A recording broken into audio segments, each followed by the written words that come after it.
Have you ever dropped serious cash on a part for your car thinking you were going to turn that grocery getter into a rocket, and in the end felt absolutely nothing? Yeah, buddy, this video was made for you. Today, I'm giving you the unfiltered truth about the K&M Performance Air Filter, because after putting over 600 miles on it in my Civic, I've got a lot to tell you. And look, it's not all what the guy at AutoZone promised you while he was filling your head with stories at the parts counter. Stick with me until the end, because I saved some information that could save you a good chunk of cash before you pull out your wallet. And if you're new here, welcome to the channel. Hit the subscribe button right now because we tell the truth about the automotive world. No sugar dash coating.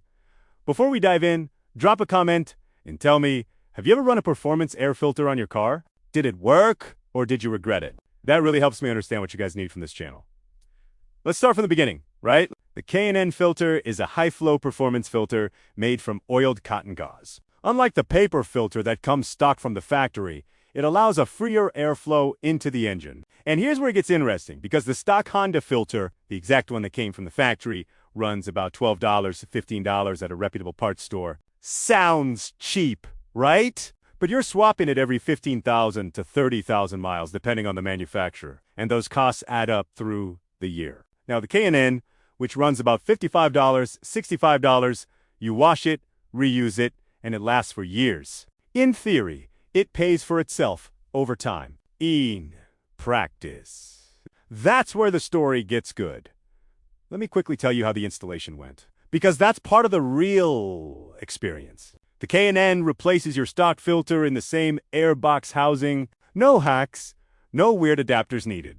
It's literally drop-in. On my Civic, the airbox is super accessible, no need to remove anything from the engine bay. That's a real positive for the product.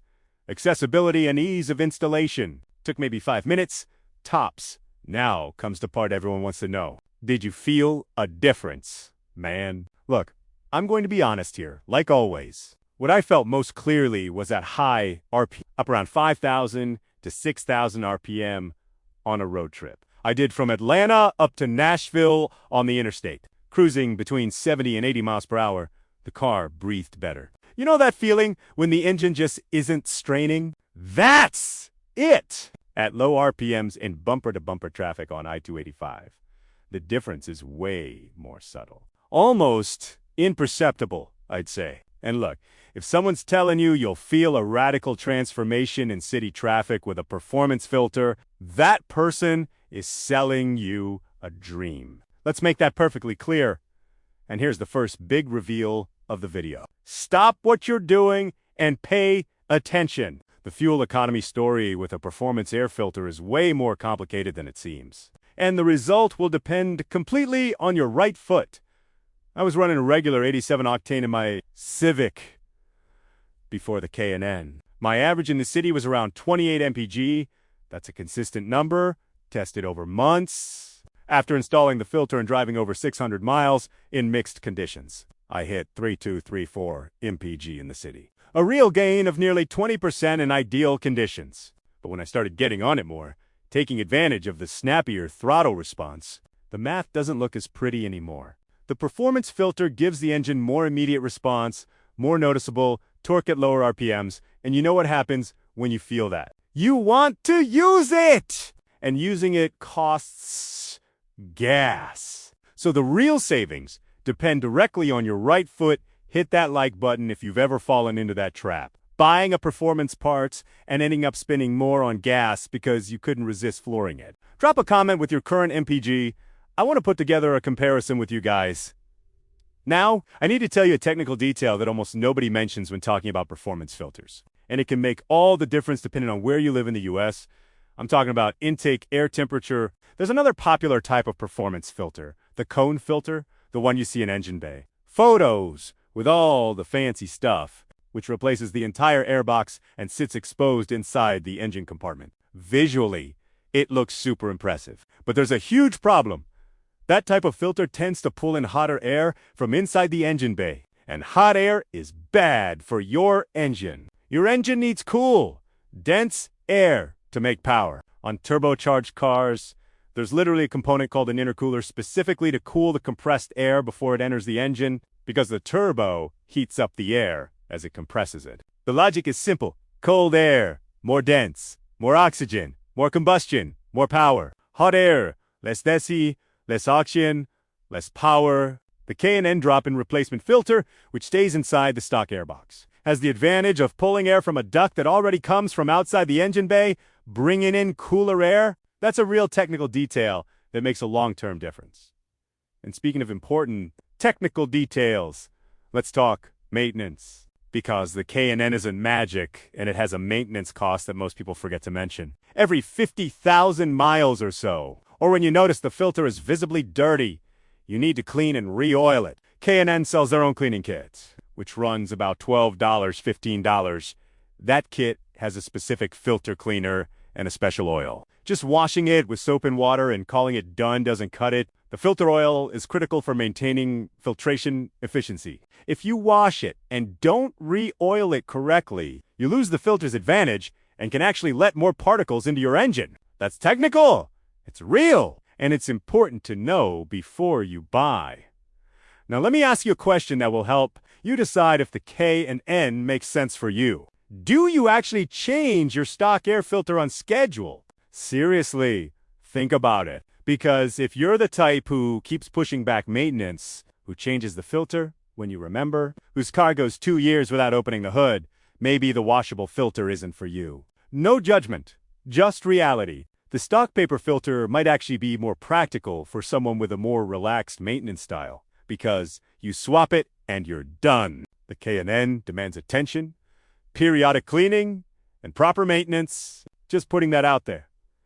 If you've made it this far, you deserve some recognition. So go ahead and hit that subscribe button if you haven't already, and ring the bell so you don't miss the next videos. On this channel, we do real tests with real cars on real US roads. No lab, no controlled circuit, just hey out life. Now let's talk about something almost nobody covers in this topic. Is the K&N worth it for regular 87 versus premium 93 here in the US? The filter's behavior is the same regardless of fuel grade, but the perceived gain can vary. With 87 regular, which has lower energy density than premium, the gain in engine response can actually be more noticeable. With 93 premium, engine efficiency is already higher from the start, so the difference is more subtle but still exists.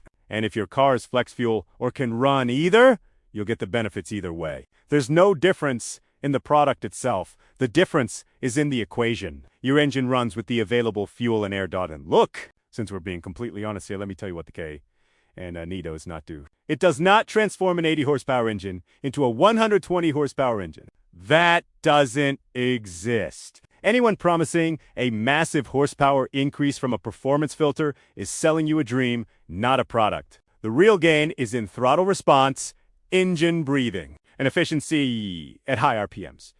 If your car was running with the original filter completely clogged and you put in the K&N, you're going to feel a huge difference. But if your stock filter was brand new, the difference will be way more subtle, and you need to be honest with yourself about that before dropping. $60.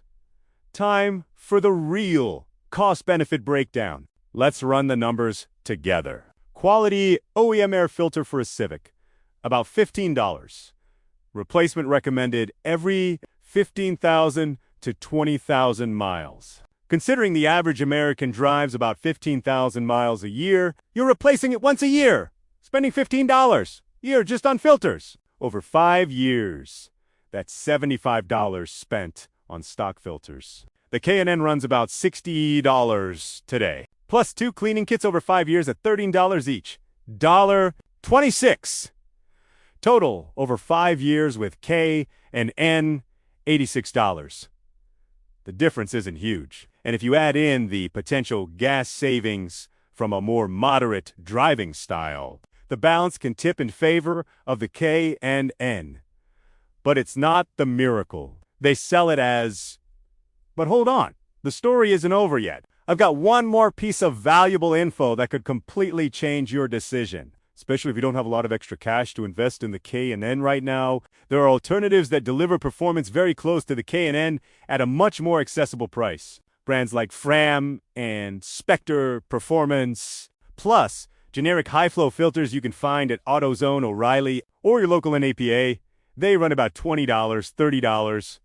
I haven't personally tested all of them, but there's a huge base of satisfied users with these options. If the K&N is out of your budget right now, those alternatives are a real, honest option. Don't let anyone convince you that only K&N works. That's just brand fanaticism. And for anyone still wondering whether a performance filter is safe for a new car under warranty, let me clear this up. Installing a drop-in performance filter as a replacement for the stock filter does not void your vehicle's warranty on its own. Under the Magnuson-Mo's Warranty Act, the manufacturer would have to prove that the filter caused a specific problem in order to deny your warranty claim. But heads up! If you install a poorly sealed cone filter that lets dirt into the engine, you could legitimately have warranty problems. So if your car is still under warranty, stick with the drop-in filter instead of the cone filter to avoid any unnecessary headaches. Alright guys, we've reached the end of another video here on the channel. I want to hear from you in the comments right now. After everything I told you today, would you get the K&N for your car? Drop your answer down below and tell me your car's make and model. I want to see what you guys are driving. And if this video genuinely helped you make a more informed decision, pay me back with a like right now. Because likes here on the channel are the fuel that keeps us producing quality content for you. If you subscribe today, welcome to the family. If you've been around for a while, thank you so much for the support. See you in the next one. Take care and keep an eye on your ride.